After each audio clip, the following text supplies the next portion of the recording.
মদিনাতুল মুনাওয়ারা থেকে আল্লাহর পেয়ারা এক গোলাম ভারতের জমিনে আসছেন কালেমার দাওয়াত দেওয়ার জন্য, যার নাম আপনারা জানেন, খাজা মঈনুদ্দিন চিশতি আজমিরি রহমাতুল্লাহ আলাইহি। মদিনাতুল মুনাওয়ারা থেকে ভারতে ঘুরে ঘুরে ঘুরে ঘুরে কালেমার দাওয়াত দেয়। দিতে দিতে তার হাতে লক্ষ লক্ষ লক্ষ বিধর্মী কালেমা পড়ে মুসলমান হয়ে গেল। বলে কত লক্ষ? কেউ বলে 90 লক্ষ, কেউ বলে আরো বেশি। খাজা মঈনুদ্দিন খুব খুশি।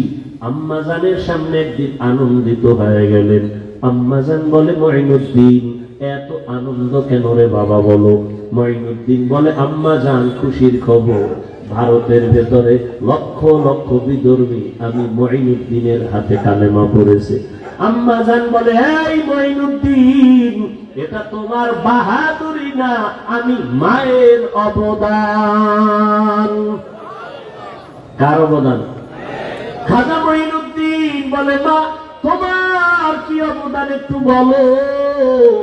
আম্মাজান বলে, ও মঈনুদ্দিন, তুই আমার গর্বে যখন আসছিস, আল্লাহর কসম, তুই আমার গর্বে আসা পরে আমি এক রাতও ঘুমাইতাম না।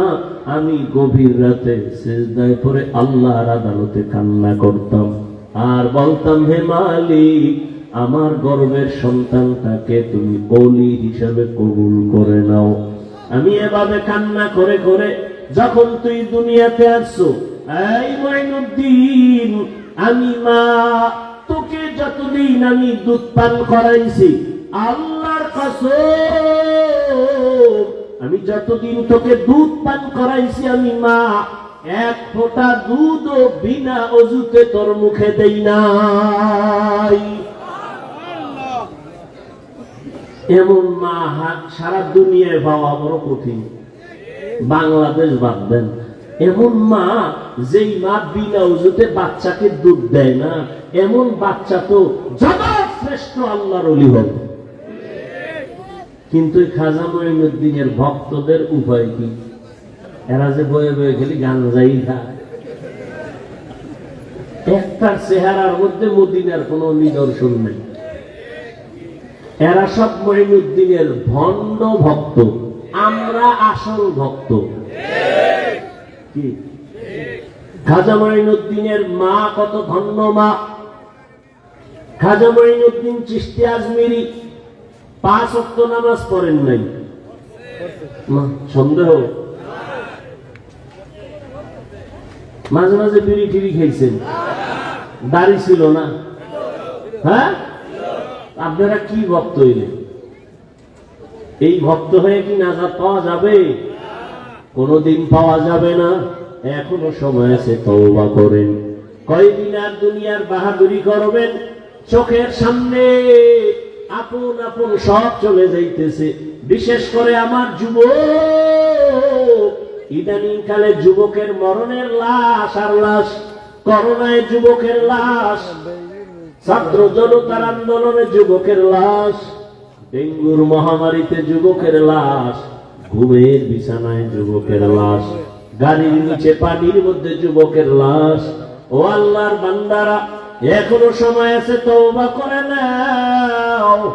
ও পর্দার আড়ালের আম্মা জান, আপনার মতো কত মা এখনো আছে বেপরদায় চলে না, নামাজ ছাড়ে না, মোবাইলে সময় নষ্ট করে না, স্বামীর মাল খেয়ানত করে না। আপনারা কেন পারেন না? একটা সন্তানকে আদর্শ সন্তান বানাবেন, একটা সন্তানকে আদর্শ ডাক্তার বানাবেন, আদর্শবান চাকরিজীবী বানাবেন, আদর্শবান একজন ব্যবসায়ী বানাবেন। সন্তান ডাক্তার হইয়াও আপনার জন্য দোয়া করতে ভুলবে না। এরে আম্মা জান, ও বোনেরা, আপনার মতো কত মা বোন এখনো পর্দা করে নামাজ পড়ে, আল্লাহর ভয় অন্তরে জমা করিয়া রমজান সামনে তওবা করে ফেলেন। আর বেপরদায় চলবেন না, আর নামাজ ছাড়বেন না। মা বাবার দোয়া নিয়া স্বামীর মাল হেফাজত করবেন।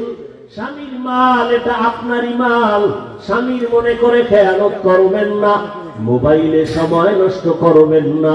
অবৃদ্ধ বাবাজিরা, আপনার মতো কত বুড়ারা মসজিদে গিয়া নামাজ আদায় করে, বলেন আপনি কেন পারেন না?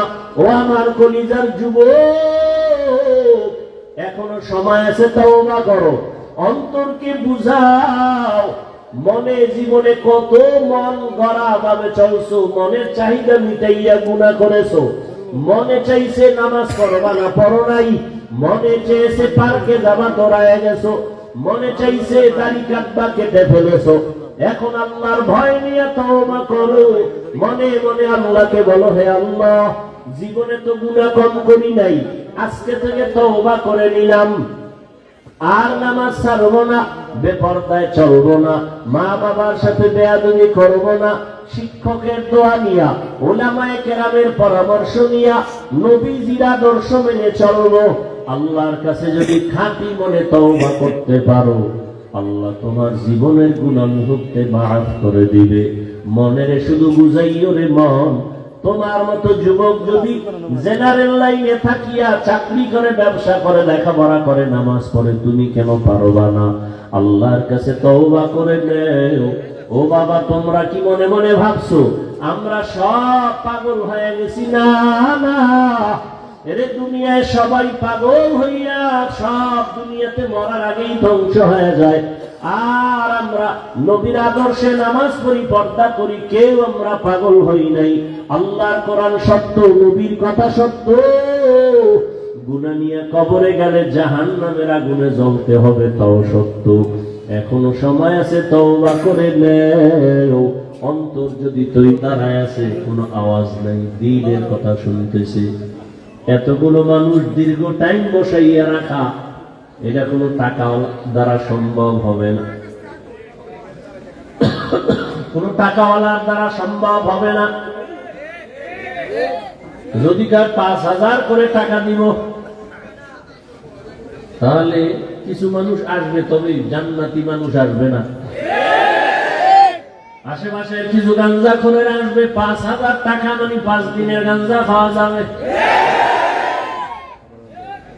কিন্তু এই জান্নাতি মানুষ কেউ আসবে না। এই মানুষগুলোকে নিয়ন্ত্রণের জন্য কোনো পুলিশ নাই, কোনো প্রশাসনের কেউ নাই, বসার জন্য কোনো ভিআইপি ব্যবস্থা নাই, সব নরমাল বিছানায় মাটিতে বসা। এটা কেমনে সম্ভব? রহমতের নবীর আদর্শ মানার কারণেই সম্ভব। নবীজির আদর্শ কত সুন্দর। ঘরে ঢুকো, সালাম দাও, জোরে সালাম দাও, ডান পা দিয়ে ঢুকো। নবীর আদর্শ। ঘরে ঢুকতে গিয়ে তুমি জোরে একটা সালাম দাও, সালামের আওয়াজটা যেন পুরো বাড়িতে আওয়াজ হয়।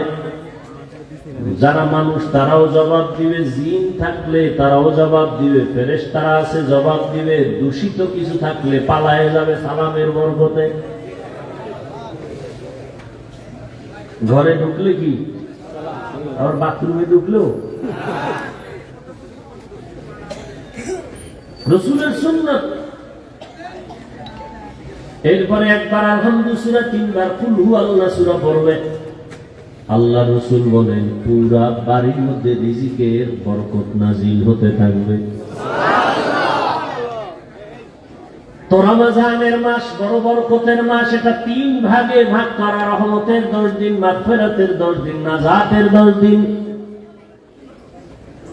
এই বরকতের মাস আল্লাহ কেন দিয়েছেন? তাকওয়া অর্জন করার জন্য। তাকওয়া মানে আল্লাহর ভয়। আল্লাহর ভয় মানে কি? বলে আল্লাহর ভয়টা যার অন্তরে থাকবে, ওই বান্দার নাম হবে মুত্তাকি। মুত্তাকিনদের জন্য বিনা হিসাবে জান্নাত। আল্লাহর ভয় যার অন্তরে থাকবে, ওই বান্দা গুনাহ কখনো করবে না। আল্লাহর ভয় এমন এক দামি সম্পদ, এই ভয়টা অন্তরে জমা করাটা রোজার দ্বারা যেমন সহজ, অন্য আমলের দ্বারা সহজ না। যেমন রোজাদারকে দেখবেন সারাটা দিন রোজা রাখে, ক্লান্ত, ইফতারির আর আধা ঘন্টা সময় বাকি, তখন এমন ক্ষুধা লাগে পেটের ভেতরে, সামনে পানি, তাই পাইলেই মনে হয় এক টানে 3 লিটার থাকবে না। সামনে পর্যটনের ইফতারির দেশে 10 পেলে দেখ, মনে মনে তো আমার একারই লাগবে, কি হইল? মনে মনে দোয়া ইউজ করে দিয়ে যদি উঠতে যাইতো আমি যদি বলা হয় এই রোজাদার বুঝছি খুব ক্ষুধা, তুমি দরওয়াজা জানালা বন্ধ করে যাও, একটা রুমের মধ্যে ঢুকে তুমি পানি পান করো, একা একা, কেউ দেখবে না, কোন রোজাদার করবে না। কেন? আল্লাহর ভয়। পানির মধ্যে ডুব দিয়ে গোসল করবে, কিন্তু এক ঢোক পানিও পান করবে না, এটাই আল্লাহর ভয়। সামনে খানাও রেডি, পেটেও ক্ষুধা, খায় না, খানাটা তো আর হারাম না, এই মুহূর্তে খায় না কেন? আল্লাহর ভয়। এই সাধনাটা বাকি 11 মাস রাখো। রোজার মাসে যেমন সাধনা করছো, ক্ষুধাও আছে, খানাও আছে, খাও না কেন? আল্লাহর আইনে জায়েজ নাই, ঠিক 11 মাস ওই আইনটা জারি রাখো।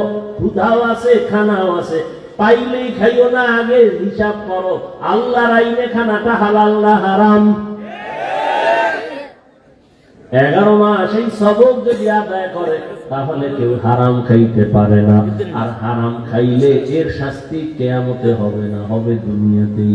কিডনির উপরে আঘাত, লিভার নষ্ট। আর এই হারাম খানাটা আবার অনেক বাবা অবুঝ শিশু সন্তানেরও খাওয়ায়, হারাম টাকা কামাই করে। সন্তানের রক্ত পিওর, স্ত্রীর রক্ত পিওর, কোনো ভেজাল নাই। ও স্বামী নামের কুলাঙ্গার, তুমি হারাম টাকা কামাই করে ঘরের স্ত্রীর রক্ত কেন নাপাক করো বলো? ও বাপ নামের কলঙ্ক, তুমি হারাম টাকা কামাই করে তোমার অবুঝ সন্তানের রক্ত পবিত্র কেন নাপাক করো হারাম খাওয়াইয়া? আল্লাহর কাছে নিজের জবাবই দিতে পারবা না, আবার সন্তানটির জবাবও মাথায় নিলা। এমন বাপ হইছ কেন? বউ যদি চালাইতে না পারো, বিয়া করছো কেন? রোজা রাখ 12 মাস। সন্তানের হক আদায় করতে না পারলে সন্তান নিছো কেন? এর নবীর আশিক, আল্লাহর ভয় অন্তরে জমা করো। রমজানের রোজার মাধ্যমে এমন বরকত, একটা রোজার দাম কত? হাদিসে পাকে রহমতের নবী বলেন, এক রোজার দাম একটা জন্মগত কাক। কি চিনেন তো? একটা কাক, জন্মগত কাকের হায়াত অনেক বেশি। কাকের হায়াত কি অনেক বেশি।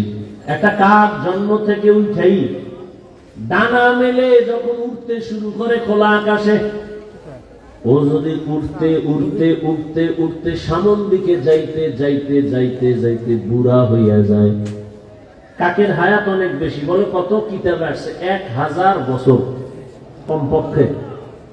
তাহলে একটা কাক যদি জন্ম থেকে 1000 বছর খালি উড়ে, কত দূর যাবে? ক্যালকুলেটরে ধরবে?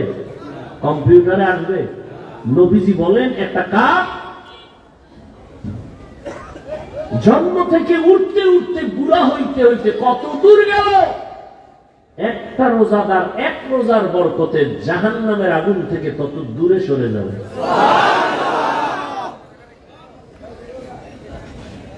এজন্যই তো রহমতের নবী সারা রমজান আমলের উপরে জীবন কাটাইলেন। এই শাবানে নবী রোজা রাখছেন।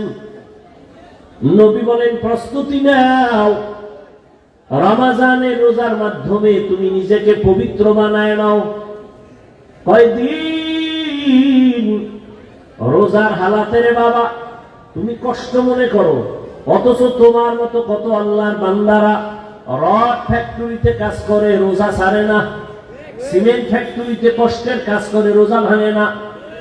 রাস্তায় গাড়ি চালায়, রিক্সা চালায়, কষ্ট করে, রোজা ভাঙে না। এমন নাই? তাহলে তুমি ছাড়ো কেন? রমজান তো এমন বরকতের মাস, একটা নফল আমল ফরজের সমান সওয়াব। একটা ফরজ আমল 70টা ফরজের সওয়াব। তাহলে এই মাস আগামী বছর পাবেন, গ্যারান্টি আছে? এত মজার, এত দামি মাস, এই বরকতের মাস, রোজাদার একটা রোজার ফজিলত যদি এমন হয় তো 30টা রোজা রাখলে কত ফজিলত। আল্লাহ বলেন রোজাদার তোমার পুরস্কার কেমন? বলে আমি আল্লাহ তোমার হয়ে যাব, আর কোন পুরস্কার নাই। পুরস্কার কি? আমি আল্লাহ নিজে তোমার হয়ে যাব। কোন রোজাদার? আবার রোজাদারের মধ্যেও কিছু ভেজাল আছে। রোজা রাখে ঠিক, কিন্তু তারাবির নামাজ পড়ে না। আবার অনেকে পড়ে ঠিক, প্রতিদিন পড়ে না। আবার অনেকে পড়ে কিছুদিন, তাও পুরা 20 রাকাত পড়ে না। ও 8 রাকাতওয়ালা বাবারা, যদি আপনি মনে করেন 8 রাকাতের উপরে তারাবি পড়বেন না, আগামী রমাজান পাওয়ার গ্যারান্টি নাই। এখনই তো বলে ফেললাম একটা নফলের মূল্য ফরজের সমান। আপনি যদি মনে করেন 8 রাকাতের বেশি তারাবি পড়বেন না, তাহলে আপনি বাকি 12 রাকাত পড়েন, অন্তত তারাবি না মনে করলেও নফল হিসাবে পড়ে নেন। নফল হিসাবে বাকি 12 রাকাত পড়েন। কেন ছাড়বেন? আল্লাহর জন্য করবেন। এত সুযোগ পাইয়াও যদি ছেড়ে দেন, আল্লাহর কাছে কি নিয়ে দাঁড়াবেন? রমজান এবং বরকতের মাস, রহমতের নবী একদিনে 1 খতম, 3 দিনে 1 খতম কোরআন পড়েছেন। এই রমজানুল মুবারক দুনিয়ার লাইনেও মানুষ লাভবান হয়, আখিরাতের লাইনেও লাভবান হয়। এই রমজানের মধ্যে কয়েকটা আমল বেশি বেশি করবেন। তো তারাবি আছে, রোজা আছে, আর একটা আমল হলো কোরআনের তেলাওয়াত। যারা পারেন না বইলে আল্লাহর কাছে কি কইবেন? আমগোদারে না জবাব দিলেন পারি না। পৃথিবীতে যত ভাষা আছে, আরবি ভাষার মতো সহজ কোনো ভাষা নাই। কোরআন শিখতে 20 ঘন্টা টাইম লাগে। কয় ঘন্টা? তাহলে আপনি প্রথম রমজানে যদি সময় দেওয়া শুরু করেন প্রতিদিন 1 ঘন্টা, তারাবির পরে অথবা সাহারি খাইয়া ফজর পরে 20 রোজায় আপনি কোরআন ধরে ফেলবেন। এত সুন্দর কোরআন, এই বয়ান শুনতেছেন কোরআনের, এত ভালো যদি লাগে সে কোরআনটা পড়েন না কেন? ছেলেকে পড়ান না কেন? মেয়েকে কোরআন শিখান না কেন? মাকে কোরআন পড়ান না কেন? ইয়া আইয়ুহাল্লাযীনা আমানুত্তাকুল্লাহ, আল্লাহর ভয় অন্তরে জমা করো। এখন ভয়টা কি? আমি যদি সবাইকে জিজ্ঞাসা করি কারা কারা আল্লাহকে ভয় করেন, জিজ্ঞাসা করা মাত্রই সবাই হাত উঠাবে না? কিছু চালাকেরা পারলে পা উঠায় দিবে, বলবে আমরা 4 হাত পায়ে আল্লাহরে ভয় করি, হুজুরদের থেকেও বেশি ভয় করি, নামাজ না পড়লে কি হবো, দিল পরিষ্কার। অথচ আজকে ফজর পড়ে নাই, জোহর পড়ে নাই, আসর পড়ে নাই, মাগরিব পড়ে নাই, এশাও পড়ে নাই। আল্লাহরে ভয় করি। আমি 5 বেলার নামাজ পড়িয়াও বলি আল্লাহকে ভয় করি। আপনি রোজা না রাখিয়া বলেন আল্লাহকে ভয় করি। আমি রোজা রাখিয়া বলি আল্লাহকে ভয় করি। আল্লাহর ভয়, আসলে আপনার অন্তরে আল্লাহর ভয় নাই। কারণ যে একজন সাপ ভয় পায়, সাপ, সে সাপ ধরবে? ওরে সাপ যেখানে থাকবে সেখানেও যাবে না। মাঝে মাঝে ঘুমের মধ্যে সাপ সাপ পায় চিল্লানি দেয়, ভয়। একটা সন্তান বাবাকে ভয় পায়, মাকে ভয় পায়, তার প্রমাণ মা বাবার সামনে অন্যায় করে না। একটা ছাত্র শিক্ষকের ভয় পায়, তার প্রমাণ ছাত্র শিক্ষকের সামনে অন্যায় করে না।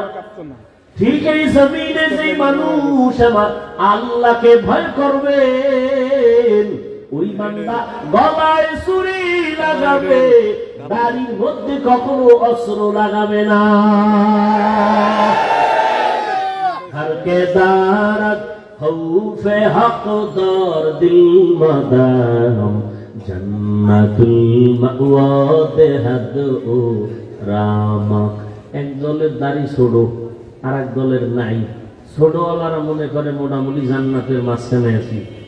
যারা পুরো ক্লিন, একদিকে চাইয়া ভাবতে আছে এত শেষ। হ্যাঁ, ভালো করে মাসআলা শুনেন। যারা দাড়ি ছোট রাখে, ক্লিন রাখে, দোনো দলের গুনাহ সমান। দোনো দলের গুণা গুণা টুনা তো পরকালের ভিডিও মরার ঘর। নগদ একটা শাস্তি হলো যৌবন থাকবে না, এটা নগদ শাস্তি। কি থাকবে না? এই জন্য হারবাল কোম্পানির আমদানি বাইরে গেছে না, ওপেন চ্যালেঞ্জ দেয়। এই পরিমাণ বেলাজা বেহায়া জগতে আর আছে? ১,৫০০ বছর আগে রসুল বলে গেছেন, লা ঈমানা লিমান লা হায়া আলা, যাদের লজ্জা নাই ওদের ঈমান নাই। আর মোবাইল তো আরো লজ্জা নষ্ট করে ফেললো। ঘরে ঘরে ঘরে ঘরে রুমে রুমে মোবাইলের জেনা, চোখের জেনা, কানের জেনা, হাতের জেনা, অন্তরের জেনা। সারাটা রাত মোবাইলের দিকে তাকায় তাকায় গুনাহ, কবিরা গুনাহ দেখে, কবিরা গুনাহ দেখে। মাও দেখে, বাবাও দেখে, আমার ভাই দেখে, বোনেরাও দেখে।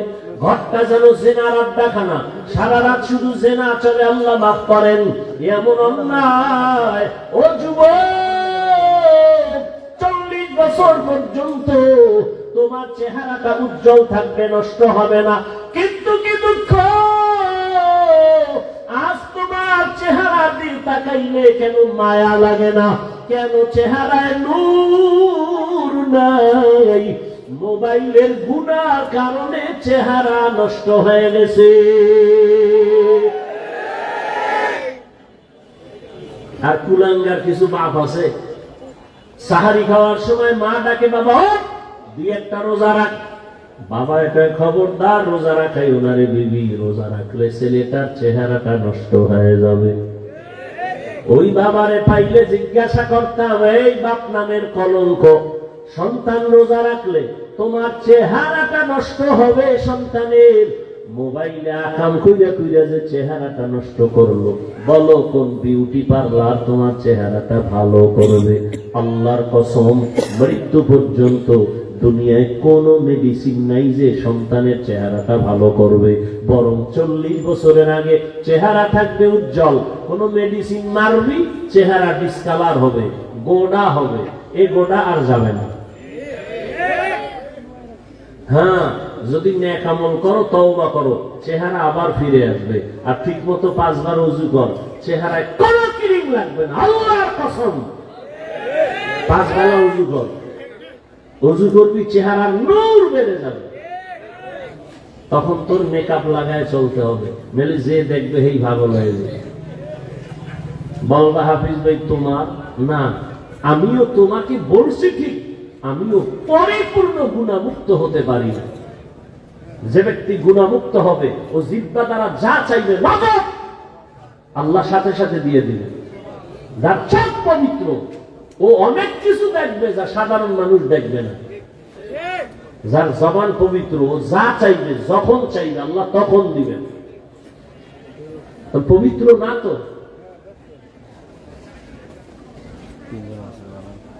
ভাইরা আমার,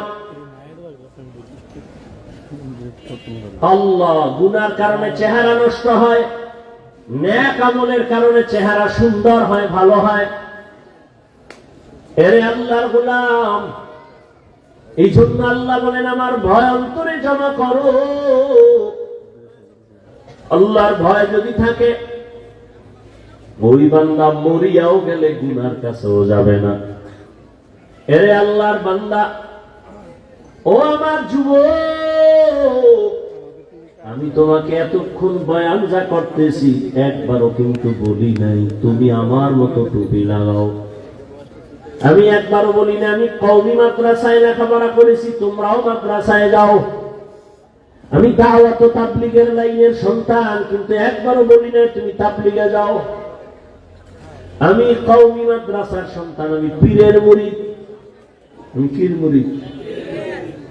খালি মুরিদ না, লাখে একটা মুরিদ। কেমন মুরিদ যে পীর মুরিদির বিরুদ্ধে যারা, তাদের বিরুদ্ধে আমি যুদ্ধ ঘোষণা দিছি। কেমন যুদ্ধ? এই জমিনের মধ্যে যে বলবে আমরা পীর আউলিয়া মানি না, ওলি মানি না, আউলিয়া মানি না, আল্লাহর জাতের কসম আমি বলবো তারা কোরআন মানে না, বুখারী শরীফ মানে না, তারা ভণ্ড ভণ্ড ভণ্ড। এদেরকে যারা ভণ্ড বলবে না তারাও ভণ্ড। এবার বুঝানি কেমন মুরিদ, কিন্তু একবারও আমি কাউকে বলি না ও বাবারা তোমরা পীরের দরবারে যাও। আমি বলবো কি? আমি বলবো যুবক তুমি স্কুলে পড়ো ধন্যবাদ, তুমি চাকরি করো ধন্যবাদ, তুমি কলেজে পড়ো ধন্যবাদ, তুমি ব্যবসা করো ধন্যবাদ, আমি তোমার জন্য দোয়া করে গেলাম বাবা। তোমার মাদ্রাসায় যাওয়ার কোনো প্রয়োজন নাই। ও বাবা তুমি যেই লাইনে আছো থাকো, তবে আমি দোয়া করি তুমি একজন ব্যবসায়ী হও, চাকরিজীবী হও, ডাক্তার হও, ইঞ্জিনিয়ার হও, তুমি একজন প্রফেসর হও, তবে একটা দাবি ছোট, বেয়াদব জীবনে হইও না রে বাবা। বলবা হাফিজ ভাই বেয়াদব হব না, তার ব্যাখ্যা কি? 3 জায়গায় বেয়াদবি করবা না তো মরার আগে জীবনটা নষ্ট হয়ে যাবে। 1 মা বাবার সাথে বেয়াদবি করবা না, 2 শিক্ষকের সাথে বেয়াদবি করবা না, 3 ওলামায়ে কেরাম মুরব্বিদের সাথে বেয়াদবি করবা না। মা বাবার সাথে যদি খারাপ আচরণ করো বদদোয়া করা লাগবে না। মা কষ্ট পায় যদি বলে আহ, এই যে একটা নিঃশ্বাস এটা আগুন হয়ে তোর কপাল পুড়ে ফেলবে। শিক্ষক যদি তোর আচরণে কষ্ট পায় বলে আহ, এই নিঃশ্বাসটা তোর কপালে লাগলে তুই শেষ। আলেমের অন্তরে কষ্ট দিলে, আলেম যদি আহ শব্দ বলে তোর কপাল শেষ। এই জন্য বলি তুমি ডাক্তার হও বেয়াদব হইও না, ইঞ্জিনিয়ার হও বেয়াদব হইও না, চাকরিজীবী হও বেয়াদব হইও না, তুমি ব্যবসায়ী হও বেয়াদব হইও না। মা বাবার দোয়া নাও, শিক্ষকের দোয়া নাও, ওলামায়ে কেরামের দোয়া নিয়ে সামনে আগাও। তো ডাক্তার হলেও তুমি সফল, ইঞ্জিনিয়ার হয়েও তুমি সফল, তুমি ব্যবসায়ী হলেও সফল। সবার দোয়া থাকলে দুনিয়া ধ্বংস হবে। আলেমের দোয়া যদি থাকে, মা বাবার দোয়ায় তুমি কখনো ধ্বংস হইবা না।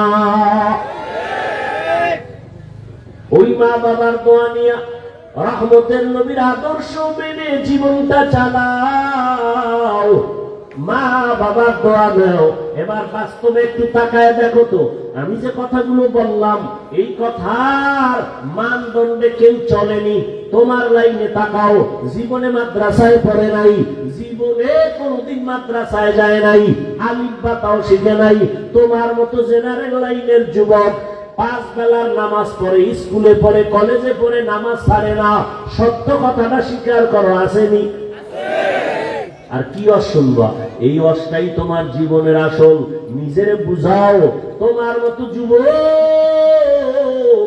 স্কুল কলেজে পড়িয়াও যদি নামাজ পড়ে, বলো তুমি কেন পারো না রে বাবা? তোমার মতো যুবক তাকায় দেখো, ব্যবসা করে, চাকরি করে, র্যাব, আর্মি, পুলিশ, বিডিআর, 5 বেলার নামাজি আছে। তোমার বিবেকের কাছে প্রশ্ন, বলো তুমি কেন পারো না রে বাবা? তোমার মতো যুবক ডাক্তার, প্রফেসর, ইঞ্জিনিয়ার, 5 বেলার নামাজি অভাব নাই, রাস্তায় গাড়ি চালায়, 5 ওয়াক্ত নামাজ পড়ে নাই, বলো তুমি কেন পারবা না রে বাবা?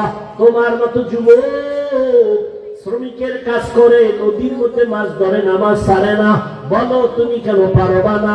এর পর্দার আড়ালের আম্মা জান, আল্লাহ আপনাকে অনেক সম্মান দান করেছেন, রহমতের নবী সম্মানিত করেছেন। এত সম্মান আল্লাহ ইসলামের দ্বারা, নবীর মাধ্যমে আল্লাহ এত সম্মান মাদেরকে দান করেছেন, দুনিয়ার কেউ দিতে পারে নাই। বরং দুনিয়াতে যারা দিব দিব বলে চাপাবাজি করে, ওরা সব নারীর বড় দুশমন। হিন্দু ধর্মে নারীর সম্মান বাড়াতে পারে নাই, খ্রিস্টান ধর্মে নারীর সম্মান বাড়াতে পারে নাই, ইহুদি ধর্মে নারীর সম্মান বাড়াতে পারে নাই। বরং সম্মানের নামে তারা নারীদেরকে করছে অপমান।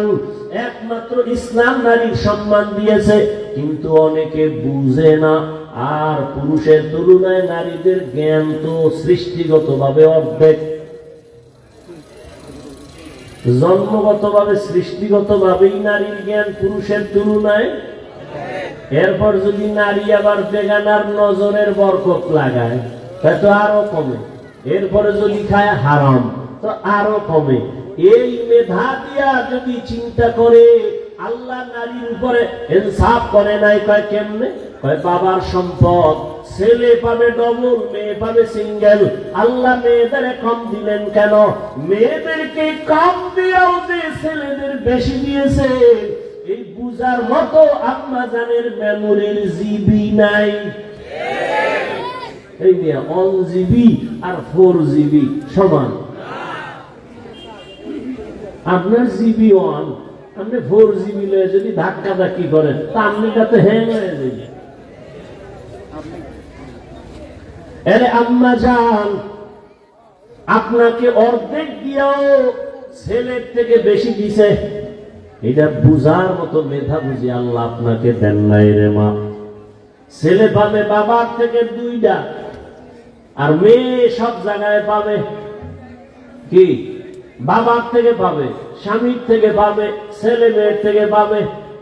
এরপরে যদি কয় বাপ নাই, ছেলে নাই, মেয়ে নাই, কিচ্ছু নাই, একা, আল্লাহর আইন হলো, ইসলাম কয় নারীদেরকে ঘরে বসাইয়া বসাইয়া সম্মানের সাথে ওরা খাবে আর ঘুমাবে, সরকার ওদের সব খরচ দিবে। নারীদের কষ্ট দেওয়া যাবে না, কত সম্মান ইসলাম দিয়েছে। কিন্তু কুলাঙ্গারেরা ভুল মেসেজ দিয়া নারীদেরকে বেপরদায় নামাচ্ছে, পরিণামে নারীরা হচ্ছে আরো অপমান। আল্লাহ হেদায়েত দান করেন। এরে আম্মা জানেরা, এত সম্মান আল্লাহ আপনাদের দান করেছে। এ দুনিয়া আপনারা যদিও নবী না, তবে সব নবীদের মায়ের মতো মা, সাহাবাদের মা, আপনারা আলেম হাফেজে কোরআনের মায়ের মতো বড় দামি মা। আরে আম্মা জান, আপনারা তো খাদিজা রাদিয়াল্লাহু আনহার মতো নারী, ফাতেমা রাদিয়াল্লাহু আনহার মতো নারী, আয়েশা রাদিয়াল্লাহু আনহার মতো নারী, ইসমাঈল নবীর মা হাজেরা আলাইহিস সালামের মতো দামি নারী। আপনারা তো ঈসা নবীর মা মারিয়াম আলাইহিস সালামের মতো দামি নারী। এই দুনিয়াতে আল্লাহর এক বড় দুশমন ছিল ফেরাউন, নাম শুনছেন? বলেন তার স্ত্রীর নাম কি? আসিয়া। এত বড় বেঈমানের ঘরে থাইকা আমার আল্লাহর এত পেয়ারা রহমতের নবী বলেন, কিয়ামতের দিন আমি মুহাম্মদের সাথে আসিয়ার সাথে বিয়া হবে জান্নাতে। এরে আম্মা জানেরা, এত বড় বেঈমান ফেরাউনের ঘরে থাইকা আম্মা জান আসিয়া যদি এত দামি হতে পারে, ফেরাউনের টাকার অভাব নাই, ক্ষমতার অভাব নাই, মিশরে দাবি করে আমি বড় খোদা, কিন্তু তার ঘরে থাকিয়া আসিয়া আমার আল্লাহকে এত আপন করে নিলেন। আসিয়া এত কষ্ট ফেরাউন দিয়েছে, ধৈর্য ধারণ করে আল্লাহকে ভুলে নাই। ইন্তেকালের সময় ফেরাউন ওই আসিয়াকে ফাঁসির মঞ্চে নিয়ে গেছে। আসিয়া কাঁদতেছে, হঠাৎ করে আবার হাসতেছে। ফেরাউন কয়, কান্না বন্ধ করে হাসো কেন রে আসিয়া? কয় রে হে ফেরাউন, আমি তাকাইয়ে দেখি আল্লাহ পাক লক্ষ লক্ষ ফেরেশতা পাঠাইছে আমাকে স্বাগতম দিয়া জান্নাতে নেওয়ার জন্য। এবং আল্লাহ যেই জান্নাত আমি আসিয়াকে দিবেন, ওই জান্নাতের ছবি আমি এখন দেখতেছি তাকাইয়া। এত বড় বেঈমানের ঘরে থাকিয়া এই আসিয়া যদি আল্লাহর পেয়ারা হয়ে যেতে পারেন, এরে পর্দার আড়ালের আম্মা জান, এই দুনিয়াতে যত ভালো ভালো সন্তান আছে আম্মা জান, আপনাদের আদর্শের কারণে দুনিয়ায় সব ভালো সন্তান মায়েদের অবদানের কারণে। ছোট একটা ঘটনা বলবো।